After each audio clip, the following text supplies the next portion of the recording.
Bueno, pues vamos a pasar a otro tema también importante.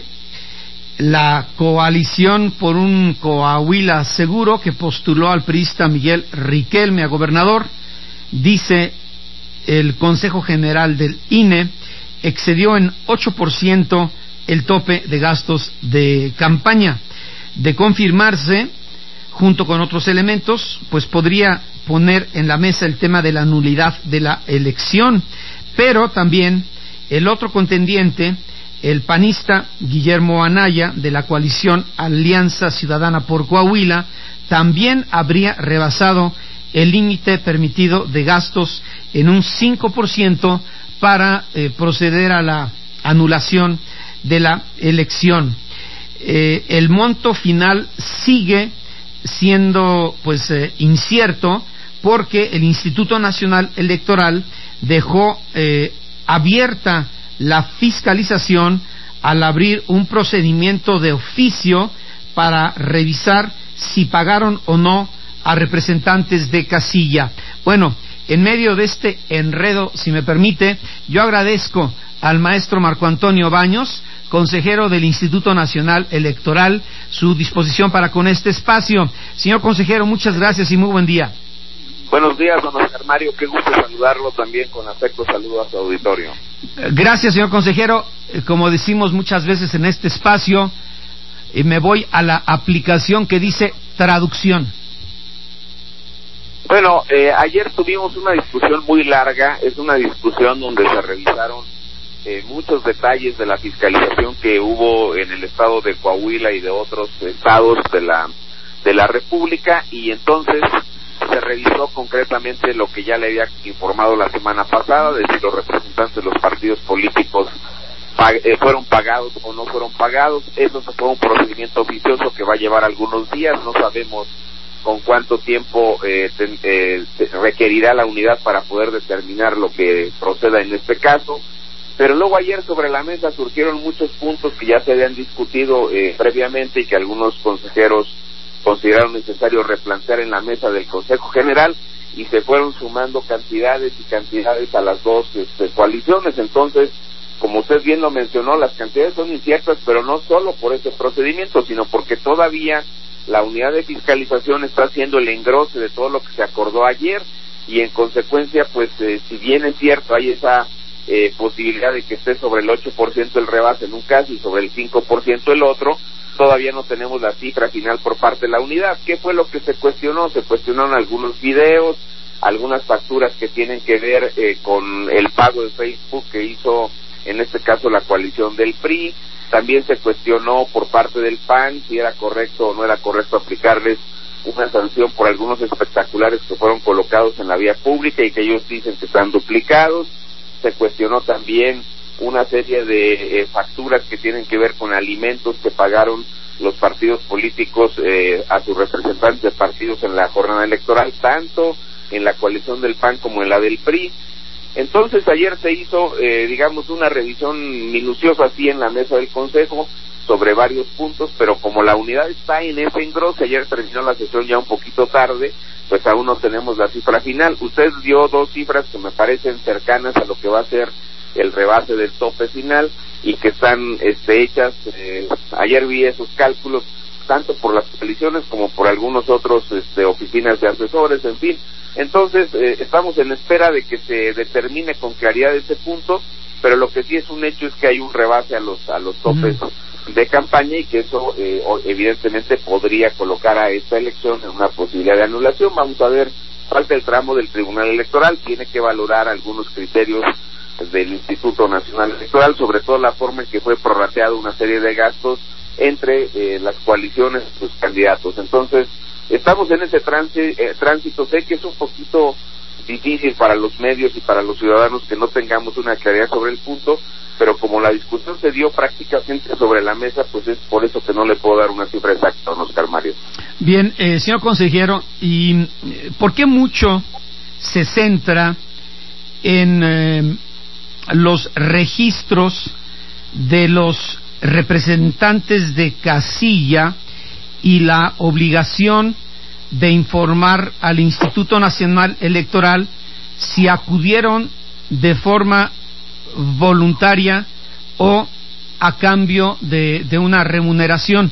Si se les obviamente si se hablara de compra de votos, etcétera, pues sin ser experto en la materia sería un delito quizá electoral de los graves, pero ¿dónde estriba la clave de saber si a los representantes de casilla les pagaron o no les pagaron? Bueno, este es un tema muy importante porque en Coahuila se instalaron poco más de 3.600 casillas. Entonces, en cada una de esas mesas directivas de casilla, los representantes de los partidos tienen derecho a poner a 2 representantes propietarios y luego tienen otra figura que se llama representantes generales. Cuando los partidos no tienen la posibilidad de tener a todos sus representantes en casilla, usan la figura de los representantes generales para poder tener copias de las actas, para verificar qué está pasando en cada una de estas casillas.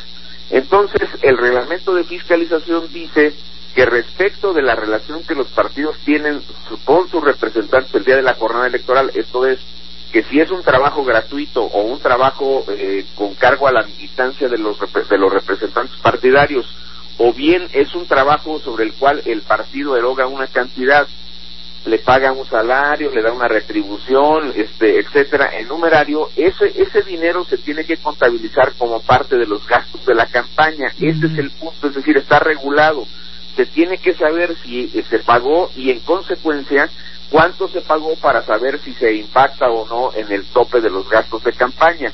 Coahuila tiene una característica que es, de llamar la atención, porque es un estado que, siendo no tan pequeño como Nayarit, colocó un tope de campaña el más bajo de los que se dieron en estas 3 elecciones de gobernadores. Fueron 19.2 millones del tope de gastos de campaña. En consecuencia, el PRI dijo aquí, y los partidos de su coalición, que ellos tuvieron un trabajo gratuito, que este trabajo no fue cobrado por los representantes de los partidos, y presentaron una cierta cantidad de formatos que avalan, digamos, por parte de los representantes que no cobraron ningún dinero.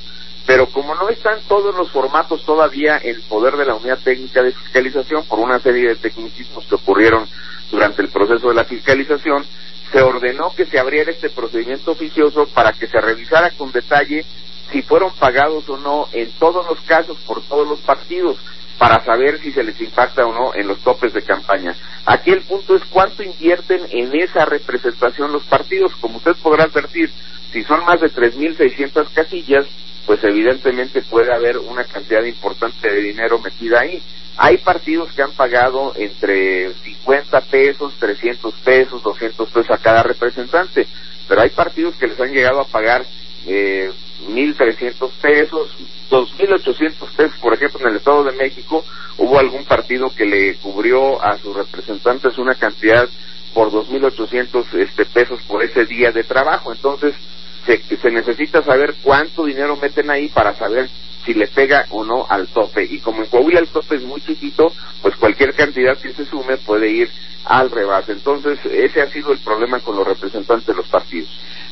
Señor consejero, pero bueno, si se le paga o no, o se le pagó o no a uno o más representantes de casilla, también le pregunto si se tiene claro que lo anterior no debe o debió influir en el sentido del voto, ¿no? Eso no, porque en el caso de la compra y coacción del voto es otra cuestión. Esa es una dádiva, ese es un dinero que va de los partidos hacia el ciudadano de manera directa. ¿Pero está prohibido pagarle a los representantes de casilla?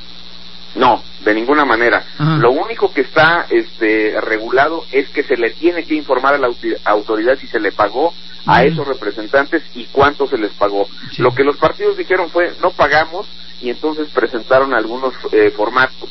Pero aquí le quiero decir que hay una obligación en el reglamento de fiscalización para que en un sistema informático que tenemos dispuesto se suba toda esa información. ¿Qué fue lo que ocurrió en este proceso en lo particular? Que eso es lo que ha sido un motivo de una enorme discusión entre nosotros. Ha sido discusión que se giró una instrucción por parte de la Unidad Técnica de Fiscalización para que los partidos subieran solo los formatos de representantes de partidos donde se erogó alguna cantidad, es decir, donde se les pagó a esos representantes. El resto de información, dijo la unidad, no es necesario subirla. Y eso fue lo que generó una confusión, porque algunos consejeros en la Comisión de Fiscalización reflexionaron en el sentido de que si los formatos no estaban, pues entonces habría que colocar una multa tomando una especie como de promedio de los costos de lo que se le paga a los representantes de los partidos. Eso fue lo que motivó la discusión, y creo que lo más pulcro aquí, es lo más pulcro que los 11 consejeros aprobamos el procedimiento oficioso para revisar cuánto gastaron los partidos en sus representantes. Esta parte se aprobó de manera unánime por los 11 consejeros electorales. En los otros temas sí tenemos muchas diferencias, porque en las diversas fiscalizaciones de los estados, pues hay varios esquemas de cómo se calcula lo que se le asigna en un gasto compartido entre los partidos de una coalición a los candidatos. Esta parte que es muy técnica, es decir, si se gastaron $1 millón en espectaculares, cuánto le asignamos al candidato a gobernador, cuánto a los candidatos a diputados, cuánto a senadores. Esas partes son las que contablemente han sido complicadas y que ayer nos llevaron un buen rato de discusión en la mesa del Consejo General. Pero entonces, a manera de resumen, señor consejero, porque es un tema pues complejo, el pago a los representantes de casilla sería el único concepto que podría sustentar la anulación de la elección en Coahuila. No, es ese, y podrían ser también los prorrateos que se establecieron ayer, podrían ser los costos de algunos videos que en el caso del PRI se difundieron en los estadios de fútbol. Ahí, en mi opinión, están claramente las facturas, están claramente las aclaraciones que hicieron las empresas de cómo se utilizaron y se pagaron esos videos.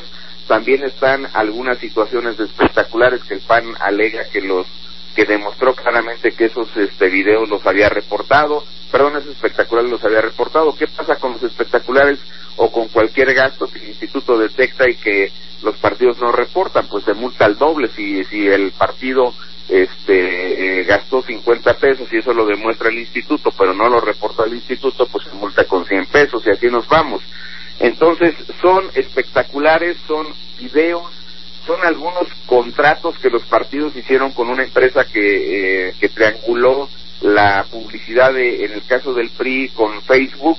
Ahí, por ejemplo, en el caso de Facebook, el PRI tiene una multa que se agregó ayer por $600,000 aproximadamente, porque el PRI contrató a una empresa para que ésta a su vez difundiera publicidad del PRI en Facebook. Ahí se presentó el contrato, el partido presentó el contrato, presentó las facturas de la empresa que amparan los pagos que el PRI le hizo. Están también las transferencias electrónicas que se hicieron. Respecto de Facebook, dice, bueno, yo fui contratado por tales candidatos. Ahí vienen todos los candidatos de las elecciones que acaban de pasar, hay del Estado de México, hay de Nayarit, hay de Coahuila, hay del Estado de Veracruz, y en ese reporte que presentó Facebook dice qué cantidad de dinero recibió. Pero algunos colegas dijeron, aparte del reporte que presentó Facebook diciendo cuánto dinero recibió, debió haberse presentado pues una copia del ingreso del dinero a las cuentas de Facebook. Ese ya es un tecnicismo ahí medio digamos complicado, que ha generado muchas discusiones y que en mi opinión es un poquito discutible, pero que por mayoría ayer se fundó en el Consejo General y que podría significar, insisto, multas al PRI, y en este caso pues va a los topes de campaña. Es una discusión, don Oscar Mario, si usted se da cuenta, técnicamente compleja, contable, pero son los temas que se van a ir al tribunal y que pues en un rato más ya podremos saber con claridad de qué porcentaje exacto estamos hablando de los rebases. Usted tiene, digamos, una información muy cercana a lo que va a ser el día de hoy ya por parte de la Unidad Técnica de Fiscalización. Bueno, entonces, ¿qué se resuelve hoy, señor consejero? ¿Qué se resuelve hoy? Digamos que ya está resuelto todo. Lo único que está haciendo la Unidad de Fiscalización es el engrose, y para decirlo en español, en este momento la gente está con la calculadora haciendo las sumas finales, y ya les informaremos en un rato más cómo están los rebases. Pero entonces, desde su perspectiva, ¿cuál sería el motivo?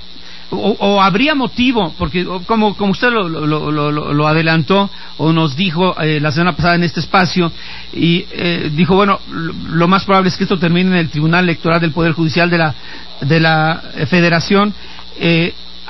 ¿quién decide finalmente y cuál sería la razón para convocar a nuevas elecciones? Lo va a decidir el tribunal, es facultad del tribunal analizar estos últimos puntos que planteó ayer el Consejo General del INE, y en última instancia resuelve el Tribunal Electoral del Poder Judicial de la Federación si estas elecciones se anulan o no se anulan.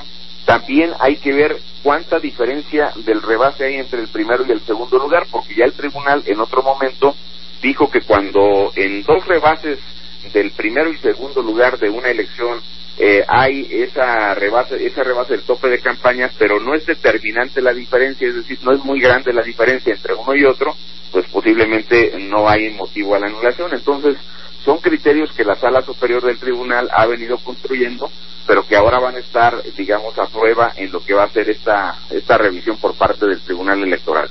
Es el Tribunal Electoral, en última instancia, el que va a decidir, el que tiene la competencia para determinar la anulación en definitiva o para determinar que no hay motivo de anulación en el caso de Coahuila. Bueno, entonces, a manera de resumen, y si no me corrige, señor consejero, y gracias siempre por su tiempo, hoy el INE dará a conocer la aritmética y vamos a suponer que con base en estas cifras, tanto Miguel Riquelme del PRI como Guillermo Anaya del PAN sí rebasaron en más de un 5% el gasto considerado por el Instituto Nacional Electoral, que es muy parecido entre los dos partidos. Ustedes van a dar a conocer hoy los números. Vamos a suponer que digan, bueno, los dos rebasaron este tope. Entonces, se va primero al Tribunal Electoral Estatal y después culmina en el Tribunal Federal Electoral.